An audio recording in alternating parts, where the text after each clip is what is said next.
Bismillahirrahmanirrahim.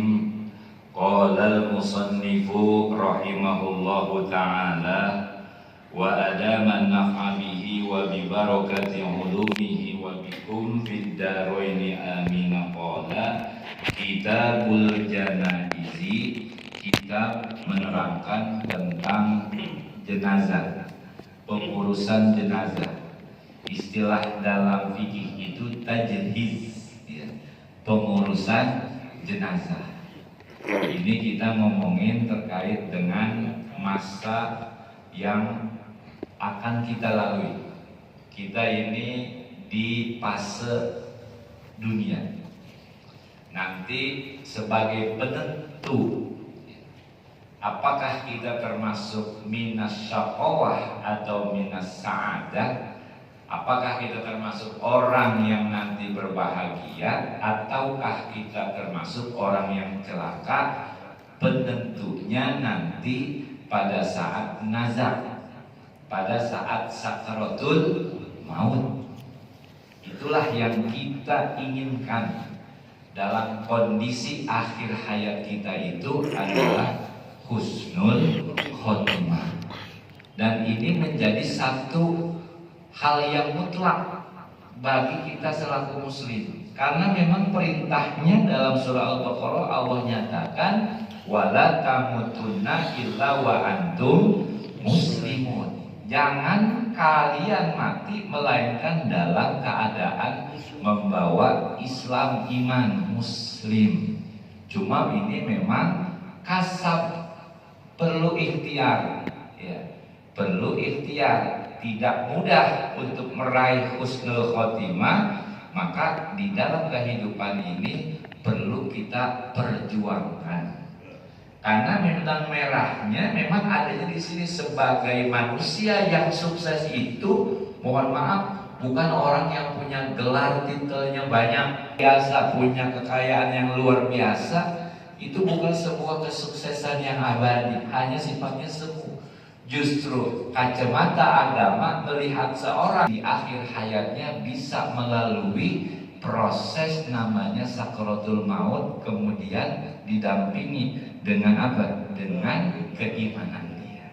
Tahun ketika dia di akhirat dibangkitkan, kata Allah, ya udkhulil jannata bi rahmati, masuk ente ke dalam surgaku dengan apa? Dengan rahmatku. Dia merasa keberatan, udah beribadah 500 tahun.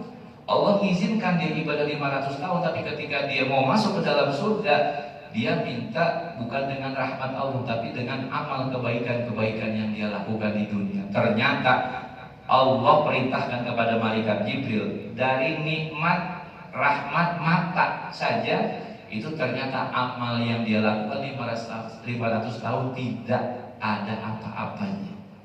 Akhirnya dia bertobat kepada Allah, baru dimasukin ke dalam surganya Allah dengan rahmat Allah. Maka yang kita cari ibadah itu, ya, satu, kita melaksanakan kewajiban karena rasa syukur kita. Rasa syukur kita. Yang kedua, kita mengharapkan ridha Allah. Bahkan dalam kitab Nasoihul Ibad, innallaha katama ridha'ahu fi ta'ati. Allah itu menyembunyikan ridhonya pada ketaatan seorang hamba. Di sini kita perlu memahami, jangan menyepelekan kebaikan-kebaikan sekecil apapun. Ya. Ini bisa jadi hal yang sekecil itu merupakan Allah ridho terhadap kita adanya di situ. Dan juga sebaliknya, wa kata masukhtahu fi maksiyati, dan Allah murka kepada seorang hambanya dengan apa? Dengan kemaksiatan yang dia lakukan. Jangan kita sepelekan kemaksiatan sekalipun itu kecil, ya. Nah, ini sebagai motivasi dalam kehidupan kita. Kata pengarang kitab, setiap orang yang mati, ya, yang wafat, kalau bahasa kita tuh minal muslimina, daripada orang-orang Islam, yajibu, wajib tuh ada 4 hal, ya. 4 hal yang ini merupakan fardu kifayah. Apa yang pertama? Ghusluhu, memandikan orang yang mati. Nah, ini perlu kita pahami bahwa kewajiban ini adalah merupakan fardu kifayah. Kalau fardu kifayah berarti jika diwakili oleh sebagian orang, maka sebagian orang lagi itu tidak ada kewajiban. Dan ini merupakan secara ijma, ya, ijma kaum muslimin, para ulama terkait dengan 4 kewajiban pengurusan jenazah. Nah, ini termasuk yang ditekankan siapa? Man alima bil mayyiti, orang yang mengetahui dengan keberadaan orang yang baru meninggal. Tuh, yang bagian misalnya siapa? Qasrul kaunihi bi qurbihi, yang dekat dengan tetangganya. Ya, tetangganya itu. Ya, paling gagah memang kalau di kita itu sudah terbiasa ketika ada di lingkungan kita ada yang meninggal, itu pasti dari lingkungan RT. Sekalipun ya, kita nggak melihat bagaimana mayit ini meninggalnya, karena kewajiban kita, agama itu menyuruhnya untuk memandikan, ya. Sekalipun dia matinya tenggelam, ya, au qatila nafsihi, atau juga matinya, mohon maaf, ini nauzubillah min dzalik, matinya dia bunuh diri. Kita jangan melihat itu. Jadi meninggalnya, kewajiban orang yang hidup terhadap orang yang mati adalah mengkafaninya. Habis dimandiin, dikafani. Ya. Nah, ini kalau harus tertib, ya, harus tertib. Nggak boleh dikafanin dulu atau dimandiin, atau sebaliknya disolatin dulu baru dimandiin, nggak bisa. Harus tertib. Ya, pertama adalah memandikan mayit. Yang kedua mengkafani mayit, wassolatu alaihi, dan yang ketiga adalah menyolati mayit, wadafnuhu, dan yang keempat adalah menguburkannya. Ya, wakada hamluhu, ya, kalau di sana saya baca ini termasuk juga sebenarnya ada 5 tuh, ya, ada 5. Termasuk hamluhu itu apa? Menggotoknya, membawanya ke makbaroh. Cuma ulama tidak menjadikan ini merupakan sebuah kewajiban yang memang tertulis. Ya, kalau misalnya menguburkan, misalnya tempatnya di wakaf, memang kagak dibawa kan mesti. Itu udah otomatis. Jadi nggak dimasukkan wahamluhu, menggotong ini bukan menjadi satu kewajiban yang tertulis, tapi sudah menjadi hal yang umum. Otomatis ini bagaimana? Illa syahidah, kecuali orang yang mati syahid. Ya. Orang yang mati syahid, saudara-saudara, ini memang dia tidak dimandikan dan tidak disolatkan. Ya, jadi yang namanya syahid itu adalah man qutila mujahidan fisabilillah. Yang namanya syahid itu adalah man qutila, orang yang terbunuh, mujahid, yang berjuang di jalan Allah Subhanahu wa taala. Maksudnya apa? Mereka yang berjihad melawan orang kafir harbi. Ya. Kafir itu nanti ada 2, kalau itu bahasa sekarang non muslim. Ya, kalau bahasa Quran itu memang kafir. Ya, karena tertutup dari hidayah. Ya, kafir ada 2, ada kafir harbi, ada kafir zimmi. Kalau kafir zimmi itu non muslim yang memang hidup berdampingan dengan kita, segala kebutuhan sama kita, bertetangga, ngasih sesuatu, saling memberi, itu namanya kafir zimmi karena dia tidak memerangi kita. Kalau kafir harbi adalah kafir yang memang memerangi kita. Ya, dia memusuhi umat Islam, memusuhi Islam. Kayak macam model, mohon maaf, itu di luar terjadi peperangan antar, meskipun memang kalau kita lihat terjadi perang agama, ya pada hakikatnya. Nah, dia meninggal tuh dalam medan perang, termasuk mati syahid. Dan syahid ini nanti ada 3. Ada syahid fid dunya wal akhirah, ada syahid akhirah, ada syahid dunya. Kalau syahid dunya fil akhirah itu dia melawan orang kafir, kemudian mati terbunuh, memang niatnya adalah membela agama Allah. Nah, sikta ini maksudnya apa? Orang yang baik keguguran. Ya. Dia juga sama tuh. Ya, idza nazala maitan, manakala dia ini meninggal, itu menjadi mayit qabla tamami ashurihi, sebelum sempurnanya usia melahirkan. Berapa dia usianya itu? Belum mencapai berapa? 6 tahun, 6 bulan. Ya, sitatu ashhurin, belum mencapai usia 6 bulan. Jadi kalau ada bayi keguguran meninggal dan itu berada di dalam perut seorang ibu, rahim ibu, maka dia termasuk juga tidak apa? Tidak dimandikan dan juga tidak disolatkan gitu. Kalau usianya di bawah 6 bulan, apalagi 4 bulan. Tapi kalau seandainya dia usianya udah berbentuk ya janinnya, dan bahkan juga ada kehidupan ya, terbentuk tuh bentuk-bentuk, ada bentuk tangan yang segala macam, itu perlakuannya sama dengan orang yang dewasa. Maksud yang pertama adalah memandikan mayit. Jadi memandikan mayit ini ada 2 cara. Cara yang pertama adalah cara minimal. Kemudian cara yang kedua adalah dengan cara yang maksimal. Yang cara minimal bagaimana? Ta'mimu jasadihi bil ma'i marratan wahidatan. Cara yang paling singkat, yang paling minimal adalah ta'mimu jasadihi, meratakan seluruh anggota tubuh mayit dengan air. Marratan wahidatan, dengan sekali pemerataan. Ya, dengan sekali aja itu cukup. Tentunya bagaimana? Ya artinya tetap kita bersihin dulu najis-najisnya. Ya, kemaluan depannya, kemaluan belakangnya, ditekan juga perutnya biar keluar tuh kotoran-kotorannya, udah dibersihin, kemudian diratain itu dari bagian kepala sampai bagian ujung kaki. Sekali pemerataan itu udah cukup. Yang penting rata. Ya, yang penting rata tuh. Nah ini dengan syarat nih, bisa dengan syarat apa? Antazula anhul ausahu, dengan hilangnya kotoran-kotoran tadi tuh, allati tamna'u musulal ma'i, yang dapat menghalangi sampainya air ila jasadihi, kepada anggota tubuhnya, bidil kalmarroti, dengan sekali pemerataan. Jadi kalau cara minimal itu gampang memang.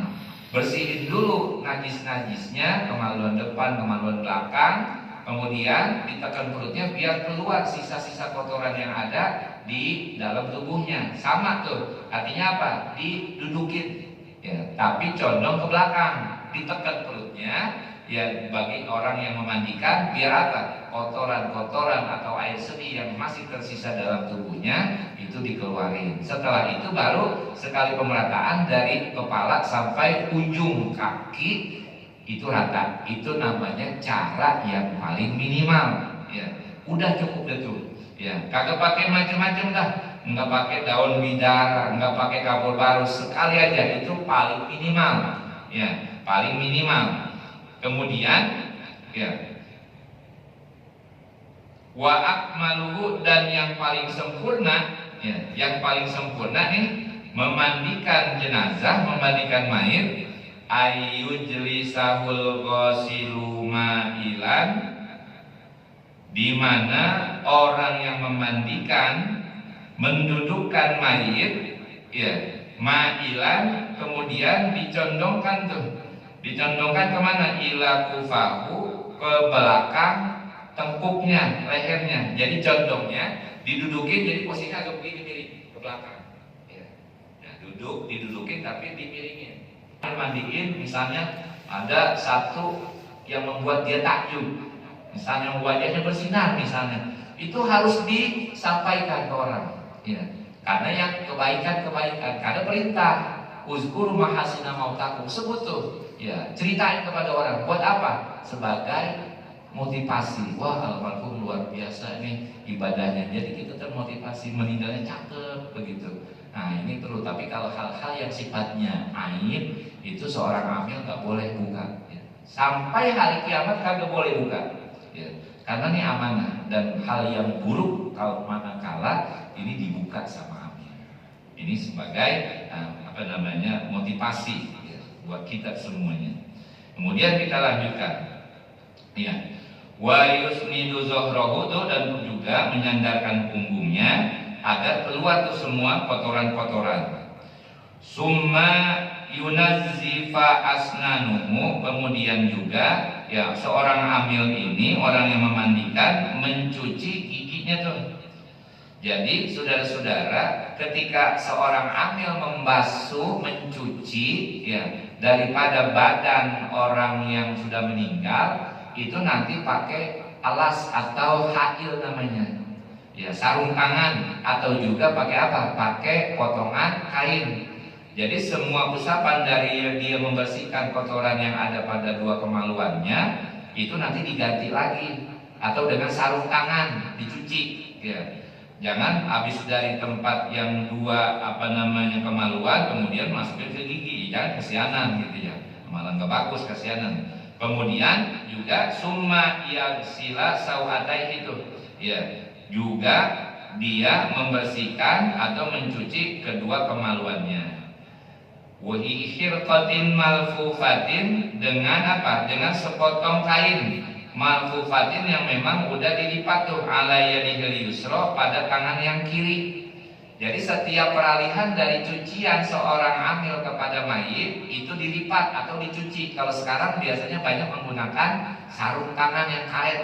Ya. Nah ini tentunya dia kalau hamil memang nggak sendiri, dia pasti ada pendampingnya, asistennya tuh. Summa yunazifa asnanahu wa makhairihi. Kemudian yunazifa asnanahu, dan juga membersihkan gigi-giginya tadi itu. Wa min kharaihi, dan juga kedua apa? Kedua lubangnya tuh. Lubang hidung. Wa udhunaihi, dan juga kedua lubang telinganya. Bisa babatihi enggak pakai kasih itu. Ya. Bisa babatihi dengan telunjuknya tuh, dengan telunjuk yang kiri. Ya. Jadi dibersihin ya semuanya, ya. Kemudian waya lupa alaiha, dan juga dia melipat lagi tuh, ya daripada apa? Kain yang pada telunjuknya yang kiri. Likul limarrotin, pada setiap kali, khirqatin, pada kain nazifatin yang memang bersih, au nahwaha, atau juga seumpamanya. Jadi setiap dia membersihkan anggota tubuh, pindah ke anggota tubuh yang lain, itu dilipat kainnya, ya. Atau juga dia menggunakan sarung tangan. Kalau sekarang udah enak, jadi nggak pakai ember, pakai apa? Pakai selang, dibersihin, cuci, gitu. Summa yuwaddi'ahu, dan kemudian juga apa? Mewudukannya tuh kal hayyi, seperti wudunya orang yang hidup. Ya. Kemudian summa ya'ummahu, dan juga dia meratakan tuh kepada mayit bil ma'i, dengan air. Salah sama rotin, dengan 3 kali. Ya.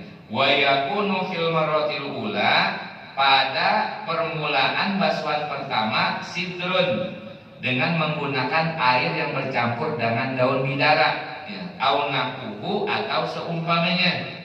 Ya. Wa fil akhirati, dan pada basuhan yang akhir, ya, tumin kulli minas salasi, dari tiap-tiap 3 basuhan, qalilun min kafurin, ini sedikit ditambahin dengan kapur barus, ya, dengan kapur barus. Wa yabda fi kulli marratin, dan dia mulai orang amil ini fi kulli marratin, pada setiap basuhan minas salasi, daripada yang 3, bi ghusli ra'sihi, dengan mencuci kepalanya itu.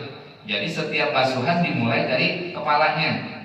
Kemudian wasunnatu, dan sunnah ayyan sipahu, untuk mengelap mayit itu.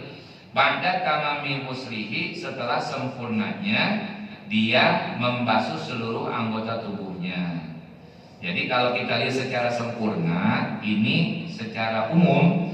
Jadi sebelum amil itu memandikan, niatnya memandikan, sebelumnya adalah harus menyiapkan beberapa persiapan. Satu, dia harus menyiapkan air yang mengandung daun bidara. Kemudian satu lagi disiapkan air yang bersih, koroh, yang jernih.